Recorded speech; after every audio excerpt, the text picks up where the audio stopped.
ముందుగా వీక్షకులకు ఒక మాట. మీ ఛానల్ ట్రాక్ తప్పుతోంది. సినిమా వాళ్ళను విమర్శించట్లేదు, వాళ్ళ నాశనాన్ని కోరుకోవట్లేదు, సినిమాలన్నింటినీ బ్యాన్ చేయాలని చెప్పట్లేదు. సినిమాలను నిషేధిస్తేనే తెలుగు సమాజంలో అద్భుతాలు జరుగుతాయి, అద్భుతాలన్నీ పెండింగ్లో ఉండటానికి సినిమా వాళ్లే కారణం అన్నట్లుగా చెప్తున్నారు. ఇదేమీ ఆలోచన? తీసిన సినిమాలన్నీ హిట్ అవుతున్నాయా? 80% సినిమాలకు పెట్టిన పెట్టుబడి కూడా రావట్లేదు. అదొక వ్యాపారం.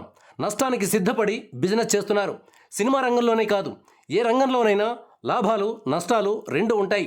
బిజినెస్ చేయడం అనేది ఎంత కష్టమో చేస్తున్న వాళ్లకు తెలుస్తుంది. కావాలంటే ఉద్యోగం మానేసి బిజినెస్ చేసి చూడండి, అనుభవపూర్వకంగా తెలిసి వస్తుంది. హైడ్రా పేరుతో రియల్ ఎస్టేట్ మీద దాడి చేస్తే ఆహా ఓహో అని సంబరపడ్డారు. ఈ రోజున ఏమైంది? డిసెంబర్ క్వార్టర్లో హైదరాబాద్లో హౌసింగ్ సేల్స్ 47% తగ్గాయి.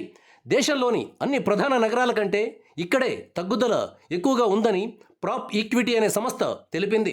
ఓ పక్క అమరావతి నుండి కాంపిటీషన్ వస్తోంది, మరో పక్క సంవత్సర కాలంగా నేషనల్ లెవెల్లో రియల్ ఎస్టేట్లో కొంత స్లోడౌన్ ఉంది. వీటిని దృష్టిలో పెట్టుకుని ఇన్వెస్టర్లలో కాన్ఫిడెన్స్ పెంచే చర్యలు చేపట్టాలి. దాని బదులు రివర్స్లో హడలెత్తించేలా వ్యవహరించారు. రియల్ ఎస్టేట్ను, సినిమా రంగాన్ని టార్గెట్ చేస్తూ ఫోర్త్ సిటీని ఎలా కడతారు? ఇంత టెర్రర్ మధ్య ఫోర్త్ సిటీలో పెట్టుబడి పెట్టడానికి ఇన్వెస్టర్లకు ధైర్యం ఎక్కడి నుండి వస్తుంది? ఇంకో పక్క రాయదుర్గం నుండి శంషాబాద్కు మెట్రో రైలు ప్రతిపాదనను ఆపేశారు. ఓల్డ్ సిటీ గుండా కడతామన్నారు. పాత బస్తీని డెవలప్ చేయండి, మెట్రో రైలును కట్టండి, అది ఆహ్వానించదగిన పరిణామం. కానీ ఐటీ రంగం శరవేగంగా పెరుగుతున్న హైటెక్ సిటీ ఏరియాలో మెట్రో రైలు ఎక్స్టెన్షన్ను ఆపడం సమంజసం కాదు. హైదరాబాద్లో ట్రాఫిక్ విపరీతంగా పెరుగుతోంది. మెట్రో రైలు నగర ప్రజలకు ఎంతో వెసులుబాటునిస్తుంది. రేవంత్ రెడ్డి గారు దయచేసి రాయదుర్గం మెట్రో రైల్ ఎక్స్టెన్షన్ మీద మీ నిర్ణయాన్ని పునఃపరిశీలించండి. ఐటీ రంగం మున్ముందు కూడా హైదరాబాద్లో పెరుగుతూనే ఉంటుంది. ఇక్కడ సాఫ్ట్వేర్కు అద్భుతమైన ఎకోసిస్టమ్ ఉంది. గ్లోబల్ ఐటీ కంపెనీల దృష్టి మొత్తం బెంగళూరు మీద, హైదరాబాద్ మీదే ఉంది. ఇందువల్ల ఇక్కడ కొత్త ఉద్యోగాలు భారీగా వస్తాయి. ట్రాఫిక్ ఇంకా పెరుగుతుంది. దీన్ని తట్టుకోవడానికి మెట్రో రైలు ఎంతగానో ఉపయోగపడుతుంది. ఇక టీడీపీ అధికార ప్రతినిధి తిరునగరి జ్యోత్స్న రేవంత్ రెడ్డికి కొన్ని ప్రశ్నలు సంధించారు. రేవంత్ గారు, నిన్నటి నుండి ఒక ప్రశ్న అడగాలని ఉంది.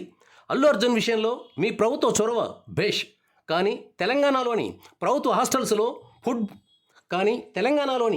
హాస్టల్స్లో ఫుడ్ పాయిజన్ వల్ల పోయిన ప్రాణానికి బాధ్యులెవరు? రుణమాఫీ అందక చనిపోయిన రైతుల ప్రాణాలకు బాధ్యులెవరు? హైడ్రా భయంతో ప్రాణాలు కోల్పోయిన మరణాలకు కారణం ఎవరు? ఆత్మహత్యలు చేసుకుంటున్న సిరిసిల్ల చేనేత సోదరుల మరణాలకు కారణం ఎవరు? వీళ్ళందరికీ న్యాయం ఎవరు చేయాలి? ఇక్కడ చనిపోయింది సామాన్యులు, పేదలు కాదా? వారి కుటుంబాలకు ఏం సమాధానం చెప్తారు? అసెంబ్లీలో అల్లు అర్జున్ మీద చర్చ పెట్టడానికి సమయం ఉంటుంది, కానీ రైతుల సమస్యల మీద, విద్యార్థుల సమస్యల మీద, నేతన్నల సమస్యల మీద, ధర్నాలు చేస్తున్న సమగ్ర శిశు ఉద్యోగుల మీద చర్చించడానికి సమయం లేదా? దీన్ని సెలెక్టివ్గా న్యాయం చేయడమని అంటారు. ప్రజల దృష్టిని తప్పుదారి పట్టించే టాక్టిక్స్ అని అంటారు ముఖ్యమంత్రి గారు. ఇవి జ్యోత్స్న గారు సంధించిన ప్రశ్నలు.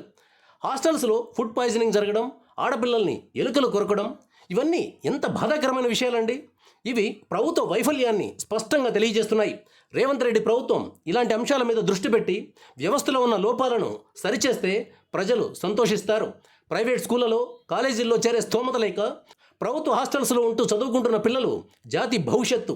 వాళ్లకు కనీస వసతులు కల్పించడం ప్రభుత్వ ప్రాథమిక బాధ్యత. సెలబ్రిటీలను టార్గెట్ చేస్తుంటే జనం సంతోషిస్తున్నారు అని భావిస్తే ప్రతికూల ప్రభావం నెమ్మదిగా కనిపిస్తుంది.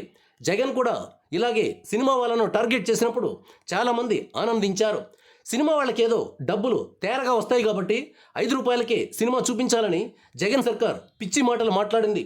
దాన్ని చాలామంది సమర్థించారు. జగన్ సినిమా రంగాన్ని, తనకు నచ్చని కులాన్ని, ప్రాంతాన్ని మాత్రమే టార్గెట్ చేయలేదు. ఆయనకు అదొక అలవాటుగా మారి రాష్ట్రంలోని ప్రతి సమూహాన్ని టార్గెట్ చేశాడు.